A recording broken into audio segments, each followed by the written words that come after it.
qué razón nos vamos a tomar el tiempo? ¿Por qué nos vamos a tomar el tiempo para hablar un momentito acerca de la administración eclesiástica? Porque fíjese que la verdad es que hay una serie de cosas que definitivamente es importante que nosotros podamos conocer respecto de cómo es el manejo de la iglesia. Que yo considero, por ejemplo, de que una de las cosas que muchas veces ocurre, a veces entre los cristianos, es que somos muy dados a improvisar. Entonces, dentro de esa improvisación, una de las cosas que nos estamos quitando, pues es tal vez la efectividad que podría tener el ministerio del Señor. Entonces, lo primero que vamos a comenzar a ver, antes que otra cosa suceda, vamos a ver primero qué podemos entender por administración. Y en este caso, hermano Mario, si nos lee por favor esa definición, aparece ahí, que nos habla acerca de qué es administración. Amén, pastor. Administración es una de las actividades humanas más importantes, encargada de organizar y dirigir el trabajo individual y colectivo, efectivo en términos de objetivos. Correcto. Porque fíjese que vaya, si lo vemos nosotros así nomás, como que podríamos pensar, es que mire, es que la administración es para los administradores de empresas, ¿va? Esa es una cuestión un poco secular. Pero la verdad, pues, de que la administración, aún desde el punto de vista, por ejemplo, aún desde el punto de vista de las escrituras, la verdad que es importante. ¿Por qué razón? Porque usted ve, por ejemplo, situaciones en las cuales la iglesia, como cuerpo de Cristo, tenía que administrar. ¿Como cuáles? Por ejemplo, como cuando la iglesia primitiva, dice en Hechos capítulo 6, que una de las cosas que se daba era de que se repartía comida entre las mujeres viudas que había en la congregación. Entonces, ¿qué implicaba? Implicaba de que se recogía alimento, implicaba que se recogía dinero, implicaba que ese alimento se preparaba, implicaba que ese alimento también había que repartirlo. Entonces, ¿qué era lo que sucedía? Había una serie de procedimientos que había que hacer con el objetivo de que esa comida pudiese llegar en este caso, a las mujeres viudas que había en la congregación de la iglesia primitiva, ¿no? Entonces es por eso de que, perdón, usted ve en la definición que dice que, por ejemplo, es encargada de organizar, dirigir el trabajo individual y colectivo, porque también la administración se puede hacer en lo individual, ¿no? Que es uno de los puntos importantes. Dice dirigir el trabajo individual y colectivo efectivo en términos de objetivos. Ahora, ¿de dónde es que nace de dónde es que nace la administración? Fíjese de que la administración en tiempos modernos se considera a dos personas que fueron, digámosle así, o que son considerados como los padres de la administración científica. Y uno de ellos es ese señor que aparece ahí, mire, que se llama Frederick Winslow Taylor. Dice, antes de las propuestas de Frederick Winslow Taylor, los trabajadores eran responsables de planear y ejecutar sus labores. A ellos se les encomendaba la producción y se les daba la libertad de realizar sus tareas de la forma que ellos creían era la correcta sin tener conocimientos técnicos. El aporte que hizo Taylor a la administración científica fue el siguiente, era el hecho de poder decir, mire, porque él hizo una propuesta, él trabajaba para una empresa que lo que ellos hacían era de que, por ejemplo, ellos trabajaban con metales, fundían metales. Entonces resulta que un operario con la maquinaria y con todo, en un día de trabajo movía 11 toneladas de hierro, que lo derretían, lo fundían y ya sacaban nuevo producto. Entonces, lo que sucedía era de que antes de que él hiciera los cambios, resulta que un operario movía entre 11 y 12 toneladas al día, usando equipos, usando una serie de situaciones. Pero este señor Taylor, él empezó a notar una cosa. Bueno, dijo él, la verdad que esta gente puede mover más. Entonces comenzó a observar una serie de cosas que a ellos le podían servir para poder agilizar el trabajo. Como por ejemplo que había un riel que pasaba cerca de donde, por ejemplo, estaban los operarios para cargar el hierro. Entonces una de las cosas que él hizo fue mover el riel para que el riel les quedara más cerca. Y así detallitos chiquititos, ¿va? Porque, por ejemplo, les fue diciendo de que había momentos en los que tenían que tomar descansos, había momentos en los que debían de trabajar. Pues en ese estilo, él logró que lo que normalmente un operario movía de 12 toneladas de hierro en un solo día, él logró que en un solo día un operario moviera 47 toneladas. Entonces, ¿pero qué fue lo que produjo el cambio?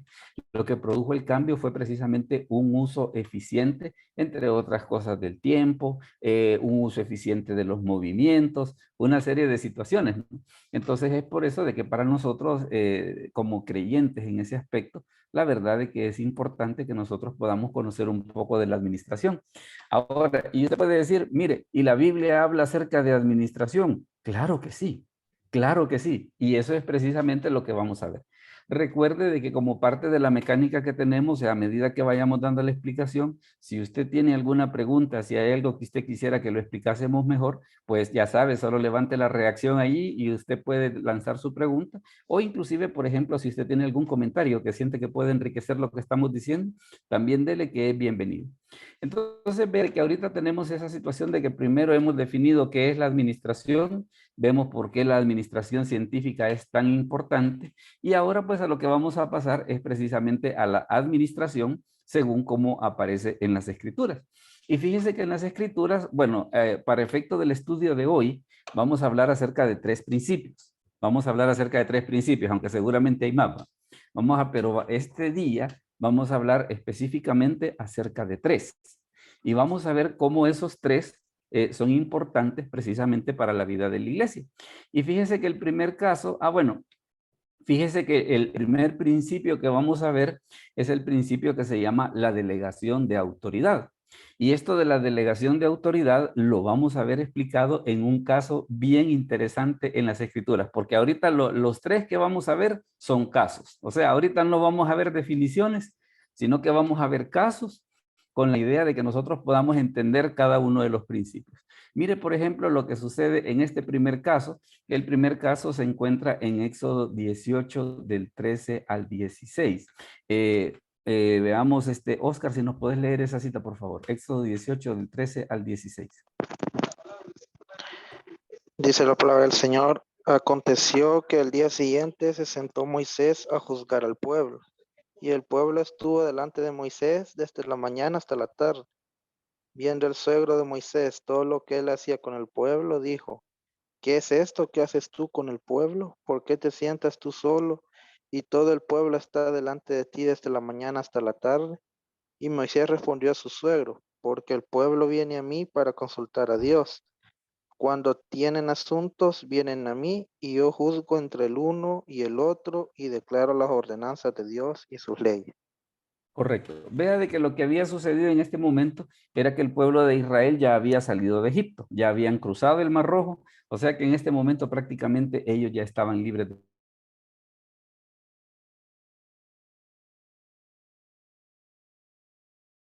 Moisés hizo una cosa que si usted lo ve es bien pastoral, ¿va? Es bien pastoral. ¿En qué sentido? En el sentido de que dice el versículo 13, dice de que se sentó Moisés a juzgar al pueblo y el pueblo dice, estuvo delante de Moisés desde la mañana hasta la tarde. O sea, si lo vemos desde ese punto de vista, lo que Moisés estaba haciendo está bien, ¿va? En el sentido de decir, bueno, voy a ver cómo está el bienestar espiritual de mi gente, entonces qué mejor cosa que sentarse a escuchar los problemas de todos y de darles la solución que Dios tenía para cada uno de ellos. Pero se imagina qué jornada más fatigosa era para Moisés que desde la mañana hasta la tarde se sentaba a escuchar todos los problemas de la gente. Solo para que se haga una idea de la cantidad de trabajo, el libro de Números habla acerca de que de Egipto solo varones iban 630,000, solo varones. Y ya con mujeres y niños, se estima que el pueblo andaba arriba de 2 millones. ¿Se imagina usted escuchar el problema de 2 millones de gente? Era como para, era como para volver loco a cualquiera, ¿va? Pero entonces que esa era la situación que estaba haciendo Moisés, que él venía tempranito y empezaba a escuchar todos los problemas que toda la gente le ponía. Y cuando llega el suegro le dice en el versículo 14, viendo el suegro de Moisés todo lo que él hacía con el pueblo, dijo, ¿qué es esto que haces tú con el pueblo? Y mire la observación que le hace el suegro. ¿Por qué te sientas tú solo y todo el pueblo está delante de ti desde la mañana hasta la tarde? Mira, le dice la verdad que, mira, para cualquiera, esa es una tarea imposible.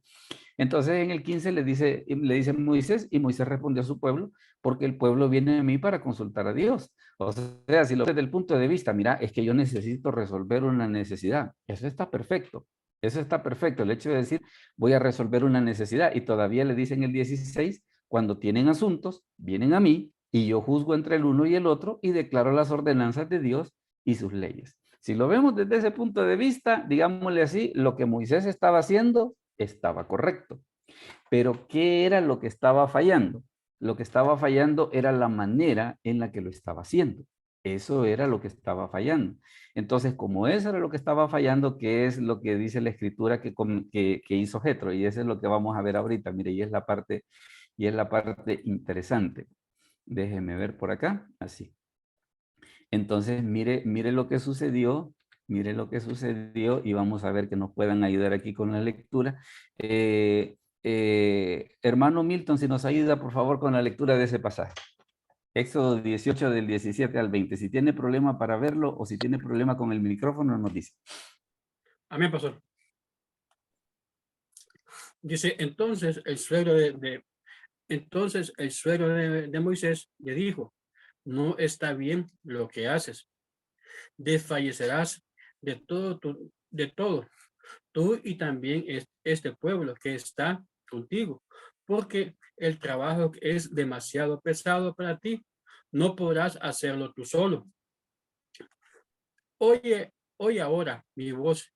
Yo te aconsejaré y Dios estará contigo. Está tú por el pueblo delante de Dios.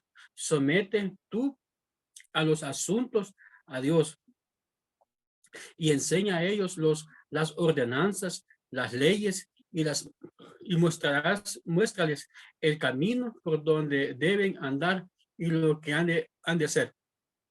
Correcto. Vea una de las cosas que le dice a Moisés. Creo que ya comenzamos a ver cuál es el problema y cuál es la solución que le está planteando Jetro. ¿Alguien quiere opinar un poquito antes de que hagamos los comentarios al respecto? Pero creo que ya empezamos a notar, entre otras cosas, que lo que Jetro le dice, mira, le dice, diga mi hermano, Jaime le ha levantado la mano. Jaime Rivas. Buenas noches, pastor. Dígame. Estamos hablando acerca estamos hablando acerca de administración de empresas, pero desde el punto de vista de las escrituras. Correcto. A ver, dígame. Creo que era el preámbulo para las leyes, ¿no? Las leyes mosaicas. Porque Sí. de alguna manera administrativamente era más fácil dar un lineamiento general para que fuera aplicado por todos y cada uno de los 2 millones de judíos, en lugar de estar viendo caso por caso. Era como que tirar un lineamiento, si le llegaban, qué sé yo, 500 casos de infidelidades o de solicitudes de divorcio o de todo eso, cambiaba la cosa pues por un mandamiento, ¿no? Que correcto, ya establecía las prohibiciones y lo que estaba permitido y lo que no. No, y vea lo interesante del asunto, porque era lo que estábamos viendo al principio, de que básicamente lo que Moisés quiso hacer estaba bien, pues. Lo que Moisés quiso hacer estaba bien, si el problema era la manera en la que quiso hacer, y muy interesante la observación suya, porque como los mandamientos aparecen hasta el capítulo 20, entonces mientras ese momento no llegaba que les daban los mandamientos, entonces él se había tomado la tarea de hacer toda esa travesura. Dígame, hermano Milton, que le veo la mano levantada. Podemos tomar el principio de que como líder que fue Moisés, pienso que tuvo la oportunidad de desarrollar y buscar, digamos, gente idónea y capacitada para el desempeño del cual él necesitaba. Yo creo que no fue gente, digamos, así al azar, digamos, que la eligió, lo que yo pienso que le buscó gente idónea. Y yo creo que tal vez hoy en día faltaría bastante en la iglesia desarrollar más líderes para llevar a ese desempeño. No sé si está bueno. Sí, claro, no, pero fíjese que qué interesante eso que usted menciona. ¿Por qué la cuestión esa de desarrollar líderes? Porque lo que nosotros vemos en las iglesias en la actualidad que a veces los pastores, los líderes, muchas veces se andan quejando de no hay nadie. Yo tengo que hacer yo solito, yo tengo que llegar, yo tengo que abrir, yo tengo que limpiar, yo tengo que hacer aquí, yo tengo que hacer allá. Fíjese que vaya, por ejemplo, en las iglesias de la misión, a veces ha pasado una cosa bien interesante cuando las fundan, de que una de las cosas que, por ejemplo, le piden a la iglesia central, por ejemplo, que les mande profesores de escuela dominical, que les mande una serie de gentes, precisamente para que se estén con ellos. Cuando una de las cosas que lo que nosotros deberíamos de hacer, claro, está bien en el sentido que usted diga, mire, ahí en la iglesia central, fíjese que vaya, por ejemplo, que está que la escuela de liderazgo, que está una serie de cosas que muchas veces capacitan a las personas. Pero la idea es que nosotros podamos capacitar a la gente que nosotros tenemos, ¿verdad? A la gente que nosotros tenemos para que no se dé el problema, para que no se dé el problema ese de decir, mire, y a la hora y las horas, ¿yo cómo hago con todo esto? Pues, ¿yo cómo hago con todo esto? Porque yo me pongo a hacerlo todo, que yo tengo que abrir, yo tengo que barrer, yo tengo que recibir a los niños de dominical, tengo que ver a las hermanas que se andan peleando, tengo que ver cuna, tengo que ver que se recoja la ofrenda, elegir las alabanzas que se van a cantar ese día. Entonces, a la hora y las horas es un solo lío, pues. A la hora de las horas es un solo lío. ¿Por qué razón? Porque difícilmente, y eso fue lo que Jetro le dijo a Moisés, mira, le dice, te vas a matar si vos querés hacer eso. Y fíjese que hay una cosa bien interesante en medio de todo esto. Muchas veces la gente quiere servir, pero lo que nosotros debemos de hacer es enseñarles. Por eso es de que usted ve en el versículo 20, y Jaime Rivas nos hacía muy bien el comentario, que como era el preámbulo a las leyes, entonces en ese momento, ¿qué era lo que estaba haciendo Moisés? Mientras la ley no era dada, Moisés se había tomado la tarea. Pero mire lo que Jetro le propone en el versículo 20. Enseña a ellos las ordenanzas y las leyes y muéstrales el camino por donde deben andar y lo que deben hacer. Entonces, en lugar de ponerte vos a estar resolviendo de que mire que cada problemita de que, por ejemplo, de que problemas con los niños y una serie de cosas así, no, enseñarles a ellos para que ellos también puedan ser capaces. Fíjese que, por ejemplo, hace años yo conocí a una persona que él trabajó en una empresa de piscinas y ahí tenían una lógica. A todo el que llegaba le enseñaban todo. ¿Por qué razón lo hacían? Porque el problema es de que cuando hay una persona que es la única que lo sabe hacer, después nos topamos con el problema de que si ese único se pone caprichoso, ya estuvo que me paralizó el grupo. Porque como el Divo de Juárez, por alguna razón, ha llegado con las ínfulas bien crecidas y cree que todo el mundo le debe hacer caso, porque como solo él puede hacer las cosas, como solo él puede tocar el teclado, como solo él puede cantar, como solo él puede dar clases de dominical. Entonces, el problema es precisamente cuando hay una única persona que solo es esa la que puede. Porque cuando estamos en ese lío de que solamente esa persona es la que puede, para nosotros como líderes, para nosotros como pastores, es un problema, pues. Es un problema porque en algún momento esta persona se puede poner caprichosa o digamos no se pone caprichosa, se enferma. Se enferma. ¿Y qué vamos a hacer? Le vamos a decir, ah, no, mire, no se enferme. No se enferme porque usted tiene que estar aquí el domingo, usted tiene que estar aquí el domingo para tocar el teclado. ¿Y cómo va a ser? Pues? Entonces, por eso es bien importante esa situación. Y vea que el consejo de Jetro fue más allá, mire, porque mire las otras situaciones con las otras situaciones que se toparon ya a la hora de empezar a digámosle así, a implementar el consejo. Camila, si nos lees, por favor, esos 3 versículos que tenemos ahí. Dice, además, escoge tú entre todo el pueblo varones de virtud, temerosos de Dios, varones de verdad, que aborrezcan la avaricia, y ponlos sobre el pueblo por jefes de millares, de centenas, de 50 y de 10. Ellos juzgarán al pueblo en todo tiempo, y todo asunto grave lo traerán a ti. Y ellos juzgarán todo asunto pequeño, así aliviarás la carga sobre ti y la llevarán ellos contigo. Si esto hicieres y Dios te lo mandare, tú podrás sostenerte y también todo este pueblo irá en paz a su lugar. Correcto. Vea que ante la observación que hacían de que buscaron gente capaz, claro que sí. Claro que sí, vea que en el versículo 21, ¿qué es lo que le dice? Escoge tú de entre todo el pueblo varones de virtud, temerosos de Dios, varones de verdad, que aborrezcan la avaricia y ponlos por jefes y ponlos sobre el pueblo por jefes. Qué curioso que para ser jefe pide que sean temerosos de Dios y varones de verdad. ¿No le llamó usted la atención eso? En lugar de, sí, dígame Jaime, perdón. También es casi el preámbulo de las características que que debe tener el pastor que se listan en el Nuevo Testamento. No tengo la cita, pero habla de que sea varón de una sola mujer, que no sea, que no le guste Que el no sea dado vino, al vino. que no sea dado al Bueno, vino. y dejemos en el caso de los pastores que están esos requisitos en las cartas de Timoteo. A los diáconos que en Hechos capítulo 6 lo único que iban a hacer era a repartir comida, se les pedía que fueran llenos del Espíritu Santo, que tuvieran buen testimonio.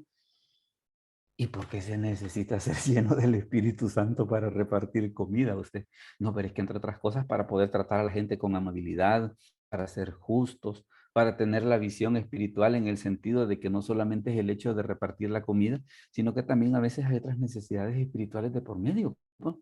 Entonces es por eso de que usted ve de que a pesar de que los iban a poner de líder y cualquiera diría, ah, mire, lo que necesitan es administración. Sí, es cierto, y de hecho la sugerencia que le está dando Jetro a Moisés es esa, administración, pero vea las cualidades que se pide de cada uno, en este caso específico, y es cierto, en el caso de los pastores en el Nuevo Testamento, se habla que dice que no deben ser codiciosos, que no deben de ser avaros, que no deben ser dados al vino, y miren este caso, por ejemplo, de lo que le dice Jetro, mira la gente que debes de poner, tiene que ser así, dice, tiene que ser varones de virtud, temerosos de Dios, varones de verdad, que aborrezcan la avaricia.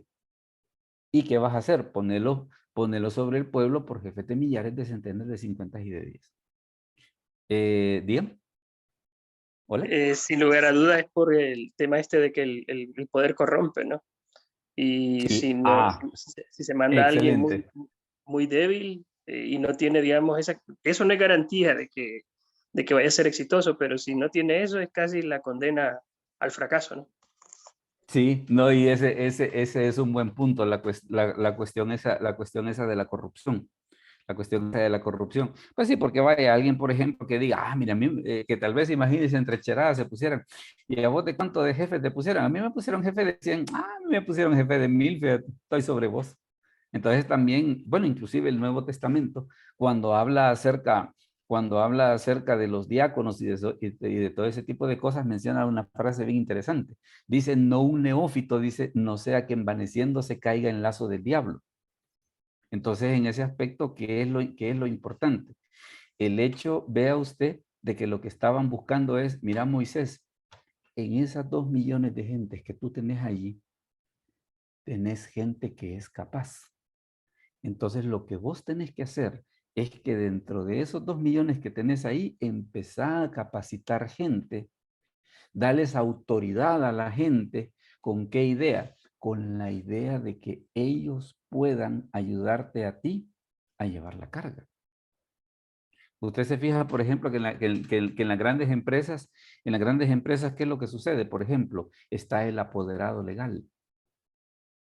Porque nosotros generalmente, vaya, si es un trato con un banco, nosotros no vemos al dueño del banco que está cuando usted hace un préstamo, sino que ¿qué es lo que sucede? El dueño del banco o la junta directiva, ¿qué es lo que tiene? Tiene un apoderado legal. Alguien que se encarga de ver todo ese trámite de cómo se hacen las escrituras, que ver que las escrituras vayan legalmente, que tengan los oficiales de cumplimiento, que tengan una serie de cosas. Entonces, ¿qué es lo que se va buscando? Lo que se va buscando es capacitar a la gente para que la gente descubra de lo que es capaz. Porque le digo, muchas veces en las congregaciones nosotros tenemos gente capaz, pero muchas veces somos nosotros los que decimos, no, mire, si es una señora que es ama de casa. Mire, a veces esas amas de casa, le diré, por lo menos por esta parte del mundo, viera qué sorpresas más grandes han dado. Viera qué sorpresas más grandes del mundo han dado. No digamos si es una persona que tiene una mayor capacidad. ¿Va? Entonces, y la otra cosa que es bien interesante en la recomendación que le da Jetro es el hecho de que usted ve en el versículo 23 que le dice, si esto hicieres, si Dios te lo mandare, o sea, no lo tomes en el sentido de que como yo soy tu suegro me tenés que hacer caso. No, sino que yo te estoy poniendo una opinión, tú juzgala, orale a Dios, a ver qué te dice Dios. O sea, yo no te vengo a imponer, ¿va? Sino que yo te estoy dando una solución de algo que te puede servir para ese problema que tenemos ahorita. Ahora mire cómo fue que se implementó la solución. Y esta es la parte interesante. Veamos. Vamos a ver quién nos ayuda por acá con la lectura para que... quiero ver a quién nos hemos puesto a leer. Hermano Jonathan, si nos ayuda, por favor. Jonathan Yang, si nos ayuda con la lectura del pasaje. Buenas noches, maestro y compañeros. Buenas Y noches. oyó Moisés la voz de su suegro e hizo todo lo que dijo.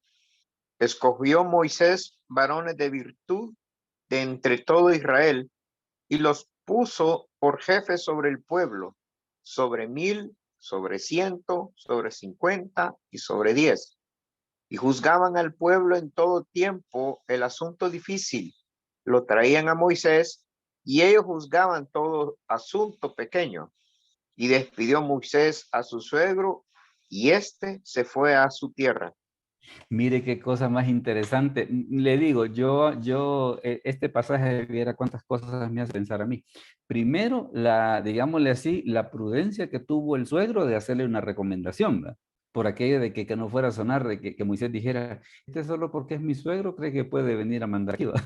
Y la otra cosa que también es bien interesante es el hecho de que Moisés reconoció el consejo porque era bueno. O sea, el consejo era bueno, pues.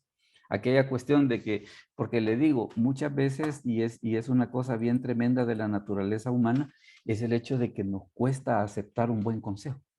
Aquello de que no es que yo hago así, pues. Y como yo hago así, ¿y quién nos saca de ahí, va? ¿Quién nos saca de ahí? No, mire, pero es que el consejo que le están dando es bueno. Ese es como esa cosa que dicen, hay un meme que usan mucho los jóvenes que dicen no le encuentro fallas en su lógica, ¿va? Entonces, no, mire, lo que le está diciendo la verdad que no tiene falla, pues. Entonces, lo que le está diciendo es correcto. ¿Qué es lo que tenemos que hacer? Tenemos que delegar. Tienen que haber encargados de ciertas cosas, de tal manera de que, ¿qué es lo que va a suceder? La carga se va a repartir. La carga se va a repartir y de esa manera, ¿qué es lo que vamos a ganar? Lo que vamos a ganar es eficiencia. Fíjense que vaya, por ejemplo, en el caso de los grupos musicales ocurre una cosa, de que ¿qué es lo que sucede? Nosotros, digamos, espectadores, cuando estamos abajo del escenario, ¿qué es lo que nosotros oímos? Nosotros oímos una sola melodía, nosotros que estamos abajo. Pero y así empezamos a ver cada uno de los componentes, que es lo que sucede. Hay un baterista, hay un bajista, hay guitarra eléctrica, hay teclado, están las voces. Nosotros de este lado, ¿qué es lo que sucede? Nosotros oímos una sola melodía, pero en realidad es la unión del trabajo de varios. Y en la iglesia eso es precisa, entiéndase la iglesia, el cuerpo de Cristo, ¿va? No me estoy refiriendo a ninguna iglesia en particular. En la iglesia como cuerpo de Cristo, una de las cosas que debe existir es eso precisamente, el trabajo conjunto. Porque en la medida que exista trabajo conjunto, nos vamos a dar cuenta que vamos a ser eficientes en muchísimas cosas, ¿va? Vamos a ser eficientes en muchísimas cosas. Y es peligroso, por ejemplo, cuando nosotros dejamos que el talento de una sola persona domine. Porque cuando nosotros dejamos que el talento de una sola persona domine, ¿qué sucede? Esa persona nos ata y nos manipula. Porque como solo yo lo puedo hacer, ¿verdad? Como solo yo lo puedo hacer, como solo yo sé usar ese programa, como solo yo sé hacer eso. Entonces, cuando estamos en ese lío así de que solo yo puedo, ay, mira qué problema es. Entonces, en ese caso, el consejo que Jetro le dio a Moisés es ese. No, mira, le dice, delega, encargar tareas sencillas a la gente. Aprender a confiar en la gente. Aprender a que la gente aprender a que la gente desarrolle sus potenciales. Fíjese que a veces le cuento a más de alguien, por ejemplo, qué pasó en el caso de la Iglesia Central. En el caso de la Iglesia Central, muchos de los ministerios que usted ve, sabe quién los hacía al principio. Y le digo porque yo vi esa etapa. Por ejemplo, el primer superintendente de escuela dominical fue el pastor general, el fundador. Él fue también profesor del Colegio de Teología. Él, de hecho, me dio unas materias a mí. ¿Qué sucedió? Ya después, cuando ya se fue graduando gente y todo, entonces, ¿qué sucedió? Ya fue apareciendo su servidor, ya fue apareciendo otro montón de gente, que ya empezábamos a dar clases. Pero ¿qué pasó? Lo primero que hicieron fue que nos fueron capacitando. Entonces ya cuando nosotros íbamos aprendiendo, ¿qué era lo que sucedía? Nosotros íbamos ocupando ese espacio y a él ya le quedaba tiempo para poder dedicarse a otras cosas, para la consejería, la preparación de los sermones, cuestiones administrativas, la seguridad de la iglesia. Entonces por eso es importante precisamente esta situación ¿cómo se llama? Que Jetro le dijo a Moisés. Ahora, fíjense que también hay otro principio y que esta es una de las cosas que yo creo que mucha gente no nos ponemos a pensar y es el de la capacitación. Y le voy a comentar a qué me estoy refiriendo con esto de la capacitación. Muchos estamos en una iglesia creyendo que nunca nos vamos a morir. Y mire, y un día nos vamos a morir, pero entonces viene la pregunta, ¿y qué va a pasar con la iglesia cuando yo me muera? O tal vez no seamos tan dramáticos. Tal vez no seamos tan dramáticos. Digamos que yo soy el líder de un ministerio importante. Yo soy el líder de un ministerio, yo soy el líder del ministerio de música. Pero por alguna razón, yo me tengo que ir a vivir a otra ciudad y ya no me puedo congregar en esa iglesia. ¿Qué va a pasar con esa iglesia? El ministerio de la música va a quedar tirado entonces. Porque como el líder, porque el que sabía hacer las cosas, como se fue, se perdió todo.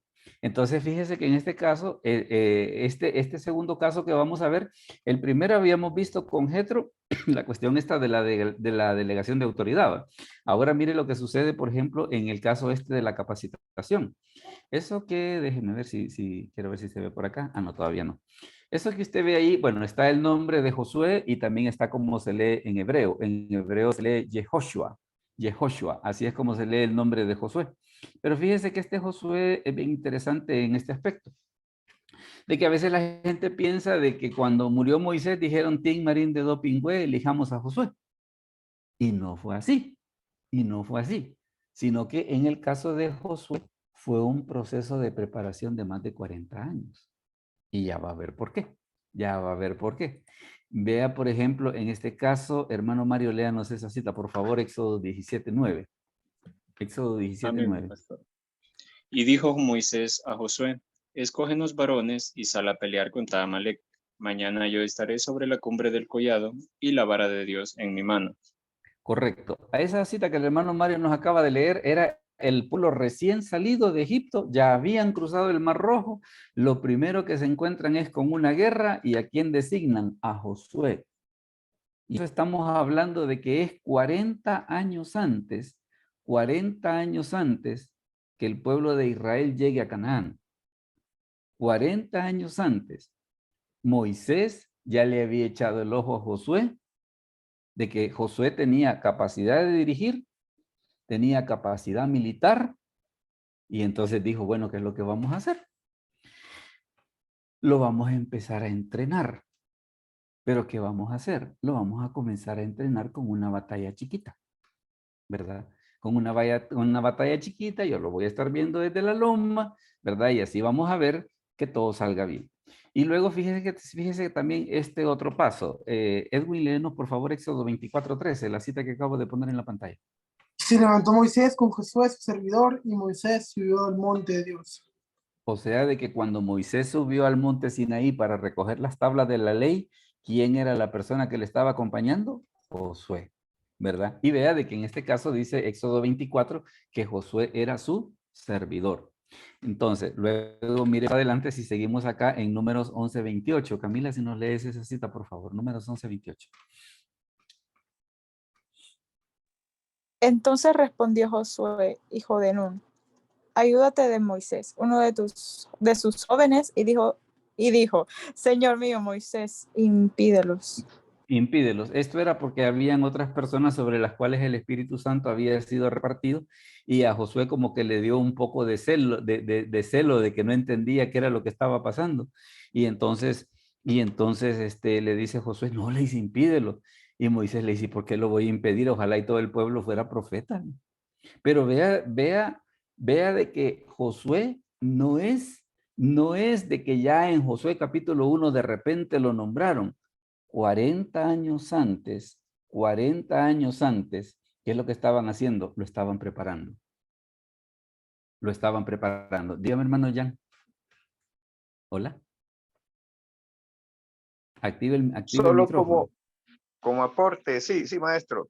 Dígame. Solo como aporte, no han hallado, o por lo menos no hay ciertos comentarios de cómo el ejército hebreo saliendo de Egipto, pues la mentalidad o su preparación de esclavos no estaba apta para ser guerreros.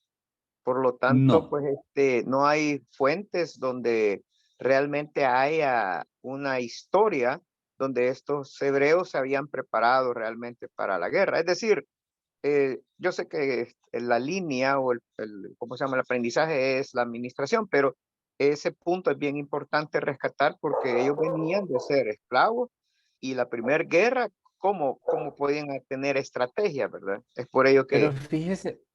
Pero fíjese que en el caso de esa primera guerra, por ejemplo, y por eso podemos notar ahí en el libro de Éxodo, qué fue lo que sucedió. Primeramente era una guerra pequeña. O sea, no era la conquista de Jericó, por ejemplo, por decirle algo. No era la conquista de Jericó. La otra cosa era que Moisés estaba viendo desde el monte y se daba aquel incidente que dice que cuando levantaba las manos prevalecía Israel y cuando las bajaba prevalecía Amalek. Entonces, ¿qué era lo que sucedía? Era como aquello de querer decir, mira, te voy a aventar a la piscina, pero te voy a estar viendo desde aquí. No vaya a ser que te vayas a ahogar, ¿va? Entonces, Pero es por eso también, de que... Dime, dime, Edwin. A perdón, ver. solo no sé si mi argumento está bien, pero que yo sepa, Moisés, por ser familia del faraón, tenía adiestramiento en pelea. Así Sí. que por eso pudo haber instruido al pueblo para poder ganar y fortalecer un ejército, ¿verdad? Porque tenía el conocimiento previo, ya que era de la casa real del faraón. Es correcto, pero pero fíjate que qué interesante, que vamos al asunto de que no es que de primas a primeras le dijo, mira, vas a ir a conquistar Canaán. No, ahorita no estoy preparado. Ahorita no estoy preparado, pero ¿qué es lo que a Moisés en ese aspecto, con este Josué, qué fue lo que le tocó hacer? Le tocó hacer prácticamente una labor de enseñanza, en el sentido de decir, mira, vos tal vez no tenés la estrategia militar, pero ¿qué es lo que voy a hacer yo? Te la voy a ir enseñando. Y como tenemos tiempo en todo lo que llegamos a la tierra de Canaán, entonces en todo ese tiempo, lo que va a hacer es que vos vas a aprender cómo lo vas a hacer. ¿Todavía tenés la mano levantada o tenías más comentarios, Edwin? Hola. No, se la dejé levantada, pero Sí. creo que Bueno, por ahí va la respuesta del hermano, ¿verdad? sí, pero sí, básicamente es eso. Tu punto es correcto en el sentido de que como Moisés había recibido la educación egipcia, entonces él tenía el conocimiento. Ahora, pero mira lo interesante del caso, que él tuvo el ojo de decir, de toda esta gente que está aquí, ¿quién es el que mejor podría hacerlo? Entonces él puso los ojos, muy seguramente guiado por Dios, en Josué. Entonces, ¿qué es lo que sucede?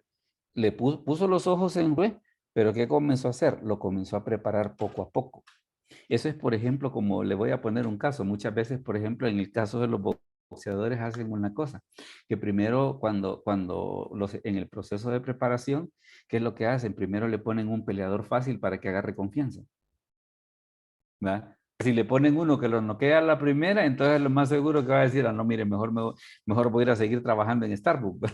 Entonces, mientras que no, le ponen un peleador fácil que el entrenador sabe que su pupilo le va a poder ganar con la idea de que vaya creando confianza, con la idea que vaya creando esa estrategia, de tal manera de que ya cuando llegue a retar un campeonato o una cosa así por el estilo, ¿qué es lo que va a suceder? Él va a estar listo. Pero, ¿qué hacen? Lo llevan poco a poco. Entonces, lo que fue haciendo Moisés con Josué, que era llevarlo, es cierto, él tenía el conocimiento, pero ¿qué fue haciendo con Josué? Una pelea pequeña, dándole las experiencias poco a poco, de tal manera de que en 40 años, ya cuando llegaron a la tierra prometida, pues mire, ellos estaban listos, pues. Ahora mire, por ejemplo, lo que sucede acá en este caso, en el caso de Números 13, 16, veamos quién nos puede echar la mano por acá. Hermano Edgardo, si nos lee, por favor, Números 13, 16. Números 13, 16. Estos son los nombres de los varones que Moisés envió a reconocer la tierra. Y a Oseas, hijo de Nun, le puso Moisés el nombre de Josué. Correcto. Josué antes se llamaba así, se llamaba Oseas, pero después le pusieron el nombre de Josué. Pero vea lo interesante. Cuando mandan a los dos espías para reconocer la tierra prometida, ¿quién era uno de los dos espías? Josué. Josué. Entonces, ¿qué estaba haciendo Moisés? Lo que él estaba haciendo era que estaba preparando a su pupilo.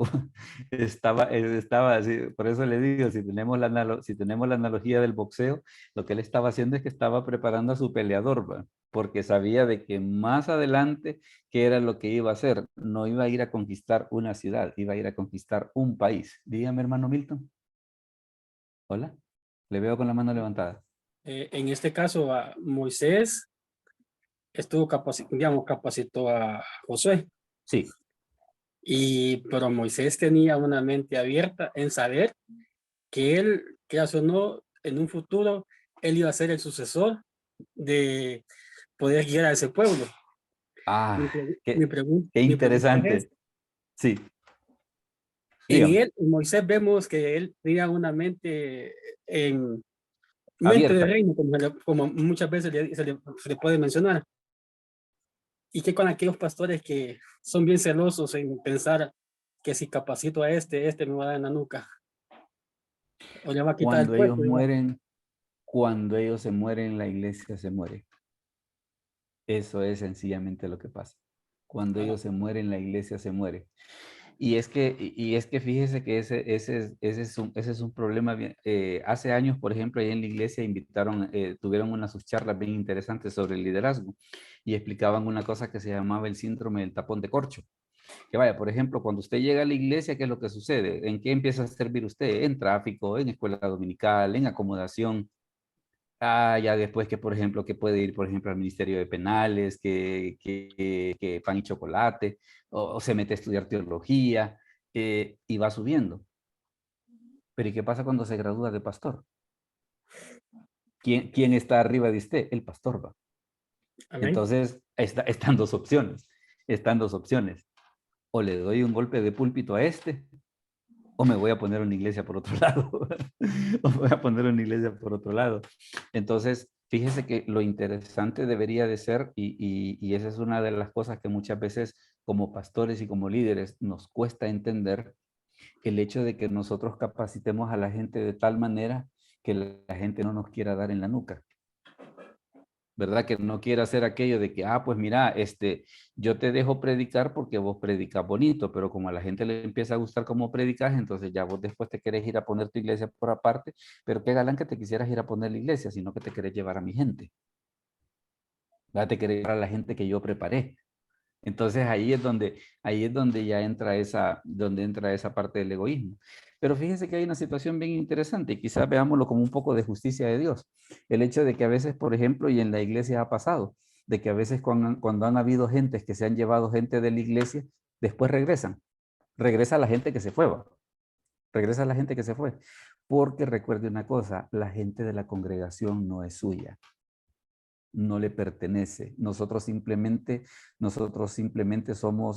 cumplimos la función pastoral de velar por el bienestar de sus almas, pero no somos sus dueños. No somos sus dueños. Entonces, por ejemplo, el día que ellos se quieran ir, mira, yo me siento muy bien contigo, siento muy agradable ser tu pastor, pero si tú te quieres ir, yo te dejo ir. Dígame. Hola. Hermano Roberto. Todavía tiene la mano. Volvió a levantar la mano, por eso pensé que tenía otra observación. Pero, digamos, por un ejemplo, bueno, en este caso nosotros como estamos estudiando, digamos, tenemos unas mejores herramientas, digamos, la tecnología, podemos echar a la mano de la tecnología y las herramientas de conseguir libros por PDF, en fin, muchas cosas. Pero yo escuchaba algunos comentarios que, por ejemplo, cuando algunos estudiantes ya están a punto de graduarse, a ellos no los quieren, digamos, por ejemplo, en X, en ciertos lugares, digamos, porque los pastores de ahí, o escuché el comentario, bien dicho, porque los pastores de esas localidades, al parecer sienten que un poquito Sienten que este haraganes. les puede quitar el puesto. Ajá, son un poquito haraganes y digamos como estudiantes, hablemos así, quizás a todos, ¿va? Traíamos el cuchillo bien afilado y lo ponemos en práctica. Entonces ellos ya hay ciertos recelos, empiezan ellos a quejarse, decir, miren, a estos estudiantes no me los manden. Y Ajá, está bien. No, pero fíjese que le voy a poner un caso de una transición exitosa. Vaya, por ejemplo, el hermano Mauricio Navas de la Iglesia del Camino. Yo conocí a Mauricio Navas cuando él estaba estudiando teología en la Iglesia Josué. Ya usted se puede imaginar hace cuánto fue eso. Y donde yo trabajaba en ese entonces, llegaba Mauricio Navas porque era amigo de mis jefes, era amigo de mis jefes y le digo, yo desde esa época lo conocí. Ahora, ¿qué fue lo que sucedió? Que cuando ya él fue, lo dejaban predicar los domingos en la iglesia, en la Josué. A la gente le gustaba cómo predicaba. Bueno, y a mí también, pues, a mí también, a mucha gente nos gustaba cómo predicaba. Pero mire la transición que ellos hicieron, ya que tú estás creciendo, donde digámosle así, lo que tú debes de hacer no es que te tenés que quedar aquí, sino que te tenés que ir, ¿verdad? Te tenés que ir, así como la cuestión esa del casamiento, ¿va? Que dice la escritura, dejará el hombre a su padre y a su madre y se unirá a su mujer. Ah, pues en la vida pastoral también existe, también debe existir esa situación, que en el caso de cuando usted está capacitando un pastor, hay que hacerle ver que usted le está capacitando para que se vaya, no para que se quede con usted, ¿verdad? Ese es el punto importante. Entonces, ¿qué fue lo que hicieron primero con Mauricio Navas? Lo mandaron a una filial de la Josué en Santana. Y ella estuvo. Después de que estuvo en la filial de Santana, ya después fue que él hizo los arreglos para poner la iglesia del Camino, la que queda aquí en la zona esta de Bosques de Santa Teresa. Y es ahí donde él está ahora y donde prácticamente ha abierto su ministerio de la manera que lo tiene. Pero lo que a mí me llama la atención es precisamente la forma exitosa en la que hicieron, porque le digo, yo escuchaba predicar a Mauricio Navas cuando era estudiante del Colegio de Teología y eran unos sermones calidad, pues. Bueno, y hasta la fecha, pues. Hasta la sí. fecha. Pero vamos al asunto sobre cómo fue que ellos manejaron esa situación para que lejos de convertirse en una amenaza, ¿en qué se convirtiera? Se convirtiera en un potencial, en lugar de ser un pastor enemigo de ellos, que es ahora es una iglesia aliada, ¿verdad? Es una iglesia que forma parte del mismo cuerpo de Cristo y que ha servido de bendición para otras personas. Amén. Entonces, ese es un punto que es bien importante y que nosotros a la hora de las horas también debemos de poder trabajar y que no debemos de ser, ¿sabe? Fíjese que eso que usted dice es muy cierto, de que a veces, por ejemplo, la gente no comparte el conocimiento por esa situación, ¿va? De que dice, este me va a venir a quitar, ¿va? Entonces, como me va a venir a quitar, no le enseño. No le enseño. Y le digo, y a veces en el caso de los músicos ocurre eso, ¿va? De que, no, es que, ¿cómo se llama? Como solo yo sé tocar el teclado, o solo yo sé cantar, o solo yo sé tocar el bajo, entonces no le enseño a nadie para que no me vayan a quitar. Dime, Edwin. Eso iba a mencionar, que está hablando de que no se le enseña por quitar, a punto de poner la mano estaba. A ver. Hablé una vez con un músico, no era cristiano, bueno, sí era cristiano, era un pastor, no me acuerdo qué iglesia, pero me comentaba que a veces la gente no le enseña el conocimiento por el miedo a quitarse, pero no sé si en el pastoreo es igual, pero un músico es reconocido y es bueno no por el talento ni por el aprendizaje que puede, sino por la creatividad con la que puede crear, ¿verdad? Eso es lo que hace un músico ya profesional. Cuando alguien le da clases es porque la persona que le da clase tiene una creatividad diferente de cómo esa persona sabe desarrollar, ¿verdad? Por eso hay bastantes guitarristas y bajistas o bateros de diferentes géneros, porque los capacitaron para tocar, pero ellos quisieron la creatividad de tocar en ese lado. No sé si el pastoreo es igual, que agarran creatividad para predicar de eso. Fíjate que ocurre algo parecido, porque quieras o no, a veces en el caso de los pastores, muchas veces en el caso del músico, ¿qué es? Vaya, por ejemplo, que tiene un estilo bien particular de tocar. Que le enseña lo básico, ¿verdad? La teoría, por ejemplo, práctica, pero ahora desarrollarse como músico tiene que encontrar su camino, ¿verdad? Su creatividad. Sí, y fíjate que en el caso de los pastores ocurre otro tanto, porque ¿qué es lo que sucede? Se trabaja el estilo, por ejemplo, que es una de las cosas que muchas veces ocurre, a modo de crear un estilo que sea propio y que sea agradable a las personas. Vaya, por ejemplo, a veces hay pastores que logran unir la comedia, por ejemplo, con la predicación, y que es un estilo bien difícil de trabajar, ¿verdad? Pero hay pastores que hacen eso, ¿verdad? O por ejemplo, de que hay pastores que unen la predicación con la poesía. Yo conozco un pastor que es poeta, por ejemplo, Eso que nunca lo he tiene la visto. iglesia, que tiene ahí en Antiguo tiene la iglesia ahí en Antiguo Cucatlán. Entonces, ¿qué es lo que sucede? Él predica poemas así de inditos y de cosas así por el estilo y después hace la reflexión bíblica, ¿va? Entonces, Vuela. pero ¿qué es lo que pasa? Así como el músico tiene la creatividad, también muchas veces el pastor también tiene sus propios estilos. Yo El por eso no entiendo a asunto la es, gente que no le enseña, ¿verdad? Porque al final no le está enseñando para que le copies, no le está enseñando para que sea diferente. Y en el sentido de los músicos, a veces no te pagan porque también tocas, sino que te pagan por la creatividad y las ideas que puedes brindar a la banda, ¿verdad? O a la ese es, producción que estás haciendo en general. esa es una. Y la otra cosa, que podés ser un músico muy talentoso, pero si es bien difícil trabajar con vos, nadie te va a Ah, querer, sí, sí, por esa es muy otra. talentoso que seas. Entonces, como que también están ese tipo de factores, ¿va? También están Sí. ese tipo de factores, que de nada me sirve a mí tener todo el talento del mundo, si a la hora de las horas, mire, soy un gran arrogante de que todo mundo anda peleado conmigo, entonces hay una serie de factores, hay una serie de factores, pero sí lamentablemente, humanamente hablando, existe ese egoísmo. No debería de ser, no debería de ser. Lo ideal sería de que, por ejemplo, digamos, cuando son grupos así, el grupo debería ser lo suficientemente unido como para compartir el conocimiento unos con otros sin egoísmo. Y para dejar ¿Verdad? ir cuando la persona quiera No, tocar en algún lado. y no sé, y vaya, y no solamente, y te digo, y a veces no siendo tan dramático de que no solamente porque la gente se quiera ir, imagínate se enferma, por ejemplo, Ah, o vaya, o por ejemplo tiene un compromiso familiar que necesita estar. Entonces, también yo estaba viendo uno de estos días un video acerca de un jugador de voleibol de Ucrania, que le pregunta un periodista al entrenador, mire, le dice, ¿y usted por qué dejó ir a Andrés? Le dice, ah, no, ¿dónde está Andrés? Le dijo uno de sus jugadores. Yo le di permiso. ¿No? Y le dice el periodista, ¿y por qué le ha dado permiso si está la final? Él acaba de tener un bebé, le dice, su esposa. Y para él ahorita no hay cosa más importante en este momento en su vida que el bebé. Pero ¿y la final? Le dice el periodista. Y le vuelve a decir el entrenador, ¿tú tienes hijos? Le no le. Ah, pues no entiendes lo que estás preguntándole. Cuando tengas hijos, entonces lo vas a entender. Imagínate, vaya, por ejemplo, una cosa tan interesante como el nacimiento de un hijo, no poder estar porque soy tan indispensable.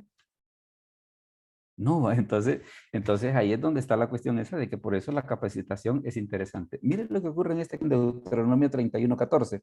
Y Jehová dijo a Moisés, he aquí se ha acercado el día de tu muerte. Mire, llama a Josué y esperad en el tabernáculo de reunión para que yo le dé el cargo. Fueron pues Moisés y Josué y esperaron en el tabernáculo de reunión. Entonces, ¿qué fue lo que hicieron? Mira, vamos a hacer traspaso de mando. El momento por el que tanto habían trabajado durante 40 años llegó. ¿Cuál era? Que Moisés se iba a morir, pero ya estaba preparado el sucesor. Y esa es una cosa que es bien importante. Fíjese de que a veces, por ejemplo, y aún en la vida secular se da el caso de que a veces hay empresas bien grandes que fracasan porque los hijos no saben cómo manejarlas. ¿Ya? Porque como los papás nunca prepararon a los hijos para administrar la empresa, entonces tal vez los papás hacen crecer las empresas y los hijos vienen y las hacen pedazos, ¿verdad? Pero es por eso, porque no están preparados para ello. Entonces, ¿qué notamos en el caso de Josué? Que lo que fueron haciendo durante 40 años, ¿qué fue? Prepararlo, de tal manera que ya en Josué 1:5, cuando viene el Señor y le dice, nadie te podrá hacer frente en todos los días de tu vida, como estuve con Moisés, estaré contigo, no te dejaré ni te desampararé, pero ya lo habían pasado preparando durante 40 años. Para que cuando él llegase a ese momento que iba a suceder, iba a estar listo. ¿Con qué fue lo primero que se enfrentó? La toma de Jericó. Y después que siguió las otras ciudades hasta que lograron conquistar no todo el país, pero la mayoría, ¿no? Pero no fue un proceso improvisado. No fue un proceso improvisado. Y el último caso que vamos a ver de administración es este, mire. Vamos a ver el de la planeación.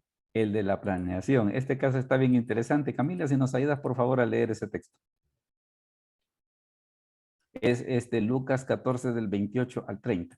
Ok, dice, porque ¿quién de vosotros queriendo edificar una torre no se sienta primero y calcula los gastos a ver si tiene lo que necesita para acabarla? No sea que después que haya puesto el cimiento y no pueda acabarla, todos los que vean comiencen a hacer burla de él, diciendo, este hombre comenzó a edificar y no pudo acabar. Vea qué interesante. Mire, dice que hombre de vosotros dice que al edificar una torre no se sienta primero y calcula los gastos. ¿Por qué es interesante la planeación? Mire, los cristianos tenemos una plaga bien horrible y es eso que nos gusta hacer un montón de cosas producto de la improvisación. Mira, ¿de qué vas a predicar? Ahí voy a ver qué les digo. Ay. Y después queremos que las iglesias crezcan, ¿no? Y después queremos que las iglesias crezcan. Y después queremos que las almas se conviertan, ¿no? Cuando una de las cosas que nosotros estamos haciendo es producto de la improvisación. Fíjese que hay un libro que se llama El Sermón Eficaz y él ahí enseña, entre otras cosas, por ejemplo, que en el caso de un pastor, una de las cosas que debe de tener es una cosa que él llama el semillero homilético, o sea, un archivo de los sermones que él podría predicar más adelante. Estamos hablando en el caso de un pastor que es el pastor de planta de una iglesia, ¿va? No es el que invitan a predicar en una iglesia para una campaña o el que invitan a predicar a una vigilia. No, sino que el pastor que la gente está escuchando todos los domingos. Entonces, una de las cosas que debe de tener debe de tener esa preparación de decir, bueno, ¿qué voy a predicar en este mes? Para que no resulte solo predicando el Salmo 23, para que no resulte solo predicando de Saqueo, para que no termine solo predicando de la conversión del carcelero de Filipos. No, mire, otro montón de cosas en las escrituras que hay que enseñar, pues. Hay otro montón de cosas por las que hay que prepararse. Igualmente, por ejemplo, en el caso de los músicos puede ocurrir otro tanto, ¿va? El hecho de poder decir, bueno, me toca ministrar tantas veces al mes. ¿Cuáles son las alabanzas que llevo? Estoy tocando solo las mismas. Estoy poniéndolas de tal manera. Estoy poniéndolas de tal manera de que digamos que esté acordes con la predicación que se va a hacer. O sea, llevo una temática también para efecto de que el pueblo de Dios se edifique, para que no digan, ah, no, mire, esos músicos solo las mismas tocan, no, no pasan, ¿va? ¿Ves? Como no se saben otra, como no se saben otra. Entonces, por eso, fíjese que esta situación de la planeación es bien importante, por aquello de que hay muchas cosas que los creyentes en la actualidad en Latinoamérica tenemos el pecado ese de que todo nos gusta improvisar. Y una de las cosas, fíjese que hay un dicho, perdón, hay un dicho por ahí que dice que la mejor manera de predecir el futuro es planificarlo. Entonces es por eso que el Señor tiene esta observación, ¿verdad?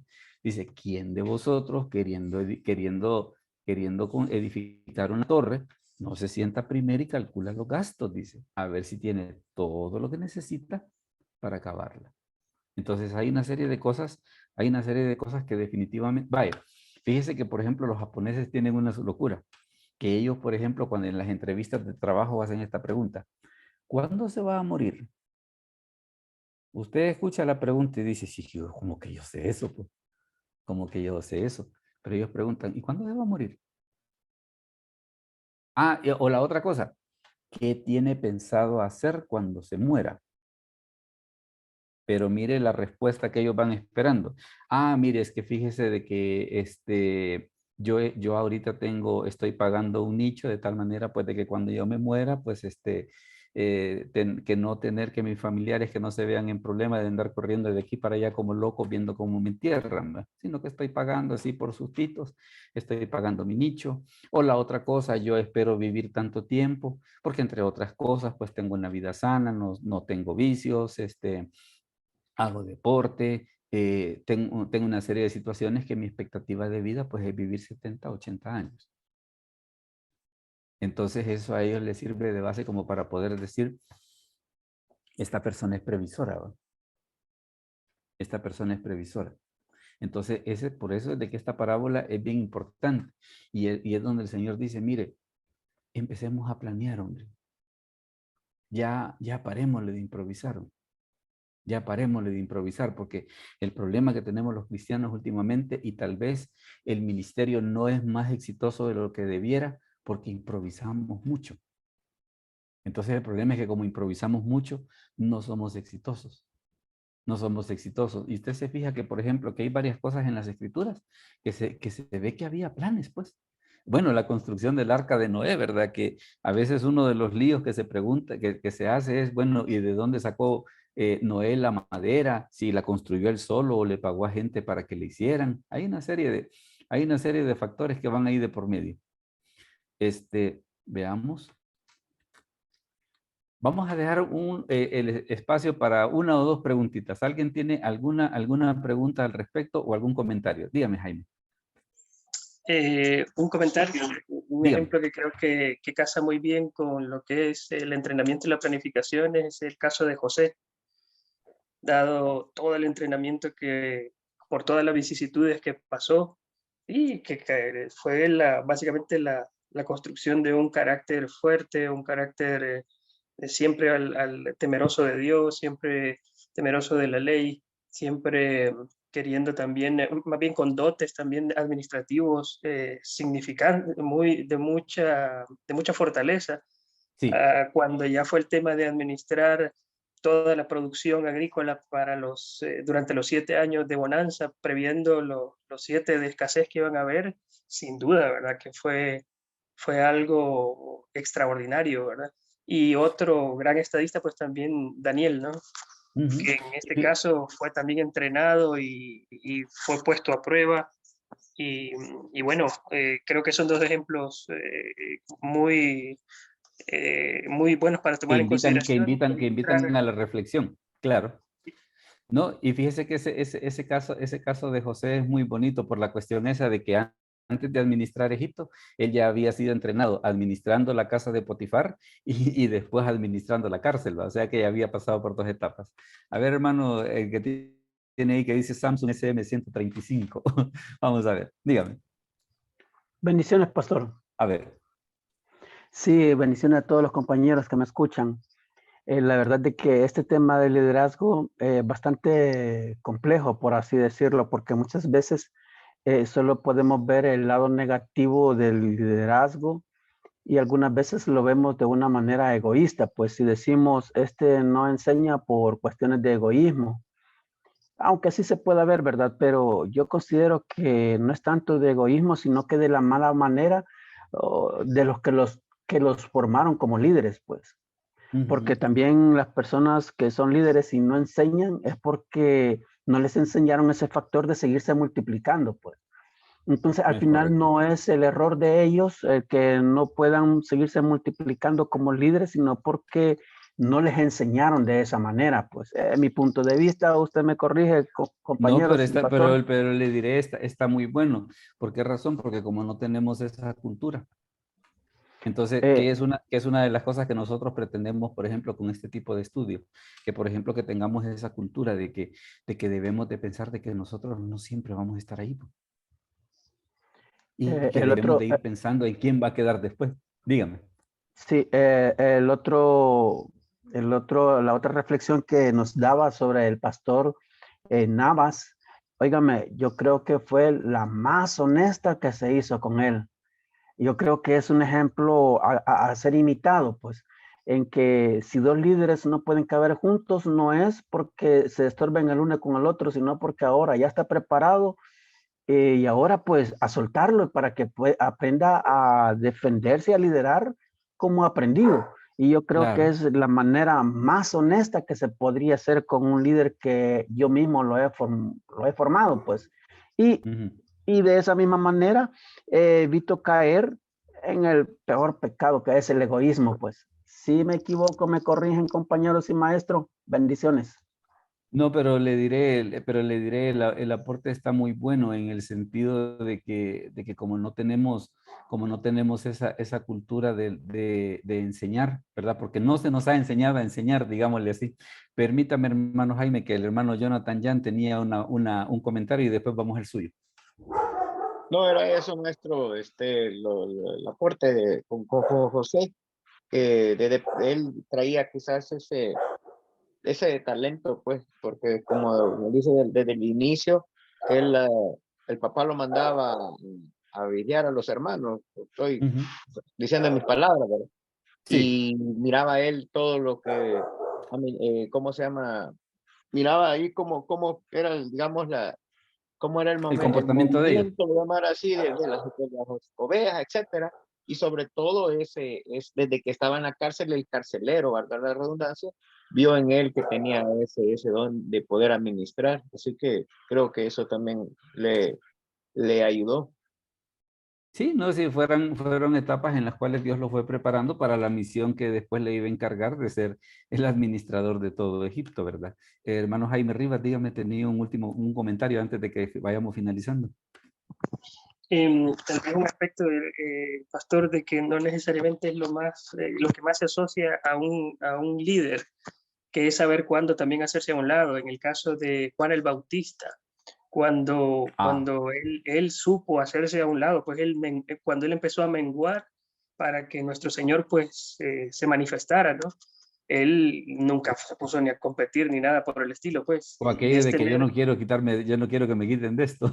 exacto, es tener la claridad de eso, ¿no? Que no necesariamente el líder es el que va a estar siempre al frente, sino que saber que van a haber situaciones en las que tiene que hacerse a un lado, pues, y no ponerse, digamos, en esa disputa que al final termina dañando a la obra, ¿no?